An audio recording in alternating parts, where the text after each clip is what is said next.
زما نوم اکرم شاه فکري ملت. زه د افغان کډوالو غزګۍ کیمپ د لورلایي اوسیدونکی یم. نو موږ د کرکټ میله له تیرو څلورو کوچني اختري راهیسې دا کوم اختر چې راځي موږ دغه لوبې تیاروو او د جی پی ایل په نامه باندې غزګۍ پریمیر لیګ د دغه زه لیګ ارګنایزر یم او سږ کال زموږ څلورم لیګ ولو چې موږ دا په ډېر شانداره توګه سره ترسره کوو.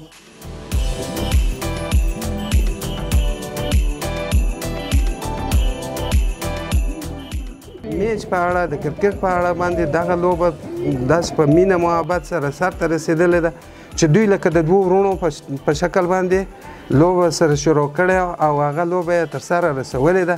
دا ډېر د خوشحالۍ ځای دی هم د افغانانو لپاره د افغان مهاجرینو لپاره. افغانان ټول عموما که چیرې ځایي اوسېدونکي دي هم په لوی سر کې افغانان دي. د دې ثبوتونه تاسو ته پخپله معلوم دي او که کم له هغه ځایه راغلي دي هغه هم افغانان دي. خو افغان مهاجرین او د انصارو په مابین کې چې کومه لوبه سوې ده دا ماته پخپله د خوشحالۍ یو احساس راکوي.